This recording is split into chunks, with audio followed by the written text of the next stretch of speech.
Hello students, मेरा नाम doctor Gajendra पुरोहित और आप देख रहे हैं हमारा YouTube channel student. UPPSC LT grade exam में सिर्फ 10 दिन बचे हुए हैं। इन लास्ट के 10 दिनों में आपकी क्या रणनीति होनी चाहिए, ये इस वीडियो के माध्यम से बताने वाला हूं। स्टूडेंट, ये वीडियो आपके लिए बहुत ही इंपॉर्टेंट होने वाला है। प्लस कुछ गलतियां हैं जो कि लास्ट टाइम पे स्टूडेंट करते हैं और उनको पछतावा होता है कि यार एक छोटी सी गलती की वजह से मैं इस एग्जाम को अच्छी तरीके से क्रैक नहीं कर पाया। क्योंकि पहला जो यहाँ पे पड़ाव है वो प्रीलिम्स क्वालिफाई करने का है, उसके बाद फिर आपके लिए मेंस होगा। पर प्रीलिम्स क्वालिफाई करना थोड़ा चैलेंजिंग है क्योंकि यहाँ पे काफ़ी सारे लोगों ने अप्लाई किया है।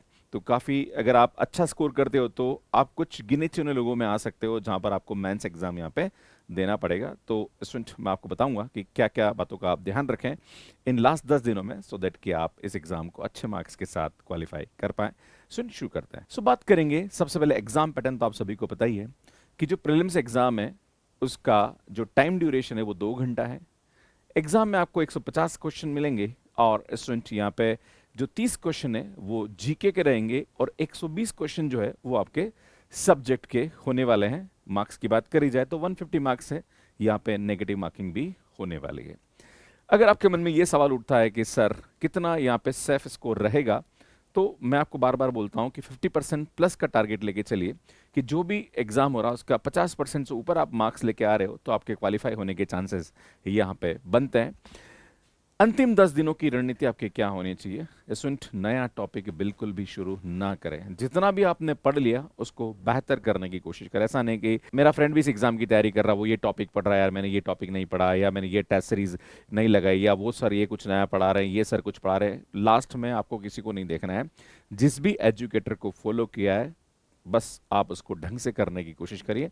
यहां पे आपको रिवीजन ज्यादा करने की जरूरत है और क्वेश्चन ज्यादा लगाने की आवश्यकता है। सिर्फ इंपॉर्टेंट चैप्टर का रिवीजन करना चाहिए, जैसे कि अलजेब्रा है या कैलकुलस है, कॉम्प्लेक्स है, वेक्टर आपका टॉपिक है।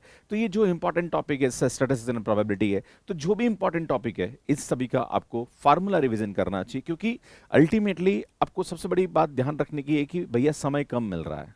120 मिनट में 150 क्वेश्चन सॉल्व करने हैं, चैलेंजिंग है यहाँ पे। प्लस जो 30 क्वेश्चन जीके वाले हैं, अब होता क्या है कि बहुत सारे बच्चे इसको लेके स्ट्रगल कर रहे होते हैं कि सर मैं इन 30 क्वेश्चन को कैसे अच्छा करूं, सर मुझे क्या करना चाहिए क्या नहीं करना चाहिए। बहुत सारे लोग अलग अलग टाइप के यूट्यूब वीडियोस बना के आ रहे हैं कि ये क्वेश्चन पढ़ लो तुम्हारा काम हो जाएगा, वो पढ़ लो तुम्हारा काम हो जाएगा। भैया, जीके करंट अफेयर्स सबका एक जैसा होता है मैथ्स के अंदर। आपका अगर मैथ्स अच्छा है तो आप जीके में 30 क्वेश्चन में से 10 से 15 आप आराम से कर लोगे अगर आपने अच्छे तरीके से जीके कवर किया है। अब ज्यादा आप स्कोर अच्छा नहीं कर सकते, कितना भी एक्सपर्टाइज कर लीजिए आप, यार क्वेश्चन कहीं से भी उठ के आ सकता है और वो टफ सबके लिए रहेगा, कोई आप अकेले नहीं हो, राइट। तो मुझे लगता है कि जीके जितना अच्छा कर रखा है उसको बस उसी तरीके से मेंटेन करते रहिए। और जो करंट अफेयर्स है, जो भी आपके सिलेबस में चीजें, उसको आप बेहतर करने की कोशिश करिए। पर जो आपका सब्जेक्ट है, मुझे लगता है इस पे ज्यादा फोकस करने की आवश्यकता है, क्योंकि सब्जेक्ट में 120 क्वेश्चन आ रहे हैं और मैथमेटिक्स में या तो सही होता है या फिर गलत होता है, बीच की कोई संभावना नजर नहीं आती है और सिलेबस आपको पता है। और सीधे सीधे क्वेश्चन आएंगे, कोई भी ऐसे लंबे कैलकुलेशन वाले क्वेश्चन नहीं आने वाले हैं। बहुत सारे बच्चे बोलते हैं कि सर मैंने ये वाली किताब कर ली, मैंने वो वाली किताब कर ली, और मैं क्या करूं? भैया तू कुछ मत कर, बस रिवाइज कर ले और ज्यादा से ज्यादा टेस्ट सीरीज लगा, है ना। ये बहुत इंपॉर्टेंट होने वाला है। एक सवाल ये भी उठता है कि सर अभी तक एडमिट कार्ड का कुछ पता नहीं है, सर कोई इंफॉर्मेशन नहीं मिल रही है। तो भैया छोड़ दो, आ जाएगा एडमिट कार्ड। इस नवंबर लास्ट वीक के अंदर एडमिट कार्ड रिलीज हो जाएगा। आप उसके अंदर परेशान मत होइए कि अभी तक आया नहीं है, सर क्या करें, एग्जाम डेट एक्सटेंड। भैया तुम्हारे हाथ में नहीं है। एग्जाम डेट एक्सटेंड भी हो गई तो सबके लिए होगी और सबको उसका बेनिफिट मिलेगा। पर आप उसके चक्कर में अपनी तैयारी को पोज मत करिए, मतलब कोई बहाना मत ढूंढिए जिससे कि आप ये सोचो कि यार मैं इस एग्जाम की तैयारी को थोड़ा सा आराम से करूं क्योंकि तो डेट एक्सटेंड हो सकती है। भैया कोई भी चांस ऐसा मुझे नजर नहीं आ रहा है, और अगर होगा तो अच्छा है, हमें एडवांटेज मिल जाएगा। क्लियर है? तो यार वही है कि आपको यहाँ पे मॉक टेस्ट और रिवीजन करना चाहिए। अब एक बात ध्यान देने की जरूरत है कि आपको फुल लेंथ मॉक टेस्ट बकायदा घड़ी लेके बैठना चाहिए। 2 घंटे का समय लेके चलो और 120 सब्जेक्ट के क्वेश्चन उसमें कितने आप कर पा रहे हो, बस ये आपको देखने की जरूरत है। और मैं कह रहा हूँ टेस्ट सीरीज ज्यादा ज्यादा लगाइए। और मेरी टेस्ट सीरीज तो अवेलेबल है ही है मैथ्स के ऐप पे। अगर आप चाहो कोई एक दो अच्छे प्लेटफॉर्म है जहां पर आपको लगता है कि यार ये प्लेटफॉर्म की टेस्ट सीरीज में ले सकता हूँ, आप लीजिए। 2-3 अलग अलग प्लेटफॉर्म की टेस्ट सीरीज लिए, 2 घंटे का समय लगाइए और दीजिए एग्जाम। कितने क्वेश्चंस आप सही कर पा रहे हो, मुझे लगता है वो आपको कैलकुलेट करने की आवश्यकता। अब लास्ट में वही वाली बात है कि दौड़ना तो आपको आता है, पर सबसे आगे दौड़ना है तो यार वो आपको कहीं ना कहीं प्रैक्टिस ही जिता पाएगी। क्लियर है? तो यार ये आपको ध्यान देने की आवश्यकता। फार्मूला, डेफिनेशन और थ्योरीज को याद रखना जरूरी है ना। जब तक आप फार्मूला याद नहीं रखोगे, आपको इंपॉर्टेंट एग्जाम्पल्स नहीं पता है, राइट, है ना, तो यार भैया समस्या। कोई भी इंपॉर्टेंट कंसेप्ट होता है उसकी थ्योरी आपको पता होनी चाहिए, नहीं तो आप समस्या ग्रस्त हो सकते हो। प्रीवियस ईयर क्वेश्चन की बात करूं यहाँ पे तो सन 2018 में इसका एग्जाम हुआ है, पर हाँ टीजीटी एग्जाम्स बहुत सारे हुए हैं, तो उसकी जो पीवाईक्यूज हैं वो आपको देखने चाहिए। बाकी अदर अदर स्टेट में जो एग्जाम है, जैसे राजस्थान है या फिर लाइक DSSB एग्जाम है या फिर और भी जो एग्जाम है, उनके जो प्रीवियस ईयर क्वेश्चंस हैं, यार मुझे लगता है वो जरूर आपको करना चाहिए, प्रैक्टिस ज़्यादा से ज़्यादा लगाना चाहिए, क्योंकि सभी एग्जाम का पैटर्न टीजीटी पीजीटी का एक जैसा ही होता है। क्लियर है, हर जगह टाइम कम मिलता है, क्वेश्चन ज्यादा सॉल्व करने होते हैं, तो क्वेश्चन का जो टेस्ट होता है वो एक जैसा ही रहता है, तो मुझे लगता है कि वो आपको प्रैक्टिस करना बहुत ही आवश्यक है। तो पीवाईक्यूज को आपको जरूर लगाना चाहिए, है ना। पीवाईक्यू और मॉक में की गई गलतियों को आपको देखना है कि ऐसी कौन सी मिस्टेक्स है जो मैं कुछ क्वेश्चंस में कर रहा हूं, भैया उसको रिपीट नहीं करना है।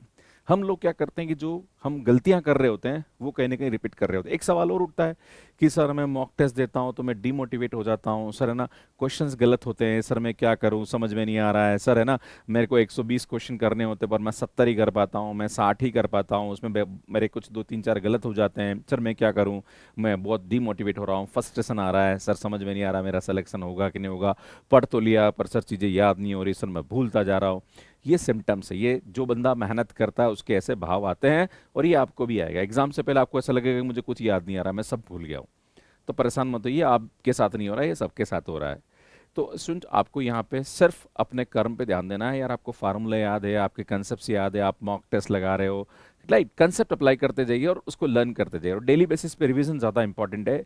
आप यहाँ पे क्वेश्चन तो करिए करिए, पर कोशिश करिए कि 1.5 से 2 घंटे रिवीजन पे फोकस करें। अब लोग क्या करते हैं, रिवीजन को टाइम वेस्टिंग मान लेते हैं कि यार टाइम वेस्ट होता है, क्या मतलब है, ये तो आता है मेरे को, भैया नहीं, तो पढ़ बार बार, है ना, क्योंकि वो जो आपके सबकॉन्शियस माइंड में जाएगा ना, तो एग्जाम टाइम के लिए आपके फायदा बन रहेगा, क्योंकि एग्जाम में आपको 2 घंटे के अंदर अंदर वो सब चीज़ें याद आनी चाहिए, है ना, क्योंकि वहाँ पे आप 100% प्रेशर में आओगे, है ना। और मैं आपको बताऊंगा सुन पेपर कैसे अटेम्प्ट करना चाहिए। अगर आप चाहते हैं तो मैं इस पर एक वीडियो बहुत जल्दी अपलोड कर दूंगा, क्योंकि paper attempting strategy is very important. वाली बात है ना कि क्रिकेट खेलना बहुत अच्छी तरीके से आता है, पर जिस दिन मैच है उस दिन आप कितना स्कोर कर रहे हो, वो वाली बात है, तो वो आपको सीखना पड़ेगा, राइट। तो वो मैं आपको सिखाऊंगा कि मॉक टेस्ट को कैसे आपको देना चाहिए, राइट, कैसे आपको पेपर अटेम्प्ट करना चाहिए, वो भी मैं आपको सिखाऊंगा। तो सुन नेक्स्ट अगले वीडियो में वो इसी बारे में बात करूंगा। अगर आप चाहते हैं तो मुझे कमेंट करके जरूर बताइएगा, मैं उस पर बहुत जल्दी आपके लिए काम करने वाला हूँ, राइट।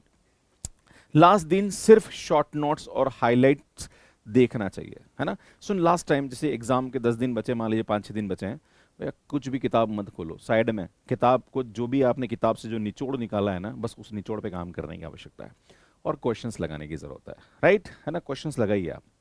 पर इसमें एक बात बताना चाहता हूँ कि आजकल एलटी ग्रेड पे बहुत सारे लोग काम कर रहे हैं। अब ये क्या कर सकते हैं कि कुछ लोग आपको कंफ्यूज भी कर सकते हैं, है ना। मान लीजिए कोई ट्रिग्नोमेट्री का क्वेश्चन निकाल के दे दिया ना, आपको लगा अरे यार ये वाला क्वेश्चन तो मेरे को आता ही नहीं, मैंने तो कुछ करा ही नहीं, मेरे सर ने तो ये वाला कराया ही नहीं, राइट। तो आपको ऐसे भाव भी कभी कभी आ जाएंगे, तो यार हर क्वेश्चन अपनों से हो जरूरी नहीं है। मैक्सिमम जितने भी टॉपिक्स है वो हम लोगों ने कवर किए हैं, या जिससे भी आप पढ़ रहे हो उन्होंने कवर किए हैं, बस आपको उसको बेहतर करना है। मेरी बात सुनो यार, 120 क्वेश्चन है, 120 में से मान लीजिए 7 8 क्वेश्चन ऐसे आ भी गए कि नहीं आ रहे हैं, अरे भैया तेरे को 120 में से 120 नहीं करना है यार, 120 में से अगर तेरे 90+ भी सही हो गए ना, तेरा काम हो गया भाई। समझ में आ रहा है कि नहीं आ रहा, तो ज़्यादा लोड लेने की आवश्यकता नहीं, जो आहे उसमें बेहतर करने की कोशिश करिए। वाली बात है ना कि हम क्या करते हैं कि आजकल ऐसा एक एग्जाम्पल होता है ना कि भाई आप दूसरों के पैसों से दुखी हो कि यार उसके पास ज़्यादा पैसा है, अरे भाई तेरे पास जो है तू उसको तो ढंग से इस्तेमाल कर ले। दूसरे को सुख से दुखी होने की आवश्यकता नहीं कि वो अच्छा कर रहा है मैं अच्छा नहीं कर रहा हूँ, यार मेरी तो तैयारी सही नहीं है ना, ऐसे मूर्खों से दूर रहिए, पहली बात है ना। आपको अपने जो भी कलीग्स हैं जो इस टाइप के एग्जाम्स की तैयारी कर रहे हैं, अगर कोई पॉजिटिव डिस्कशन कर रहा है तो आप ज़रूर उनसे बात करिए।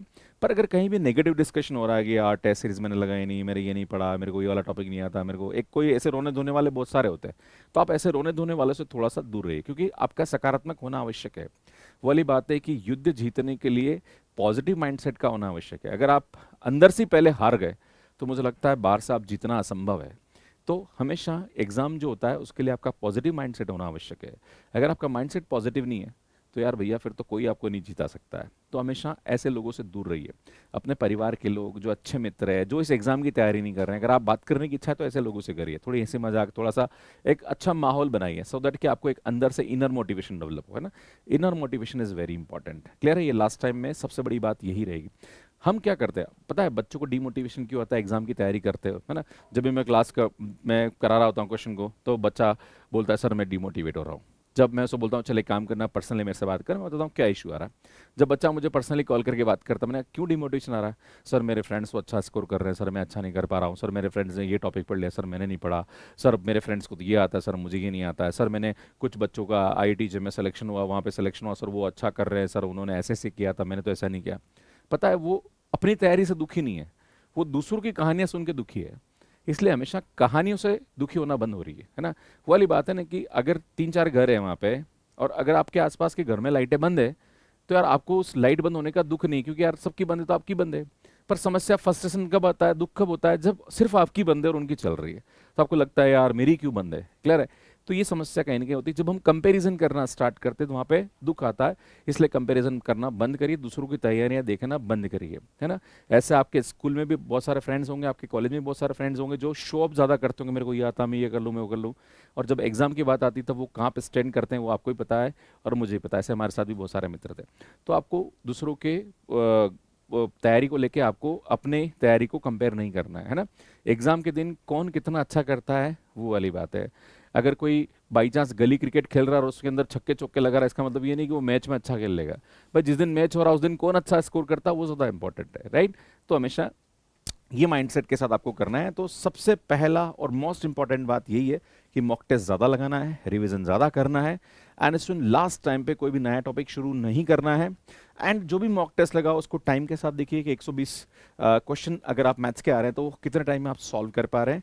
एंड स्टूडेंट दूसरों की तैयारी को लेके अपने को जज नहीं करना है कि मेरी तैयारी इनसे अच्छी है या इनसे कम है ना। कभी कभी हमें ऐसा भी लगता है कि यार इसकी तैयारी तो अच्छी नहीं, मेरी तैयारी बहुत अच्छी है। तो ये भी कभी कभी आपको और कॉन्फिडेंट कर देगा। तो आपको दूसरों को देख के परेशान होने की आवश्यकता नहीं, आप अपनी मेहनत करिए, आपका रिजल्ट आपके साथ में है। किसी दूसरे की तैयारी आपके रिजल्ट को इम्पैक्ट नहीं कर सकती है ना। भैया लाखों बच्चे एग्जाम दे रहे, कोई वो तो है नहीं कि 3-4 जने एग्जाम दे रहे हैं ना। तो आपको लाखों बच्चों में हजारों में आना है, तो उसके लिए कहीं ना कहीं आपको अपने पे फोकस करने की आवश्यकता है। इसलिए खुद को देखना शुरू करिए। जब भी हम दौड़ते हैं ना तो हमारा फोकस सिर्फ आगे रहना चाहिए। अगर हम पीछे देखने लग जाएंगे, इधर उधर लिखने लग जाएंगे, तो हमारा ध्यान भटक जाएगा और हम कभी रेस में जीत नहीं सकते। क्लियर है?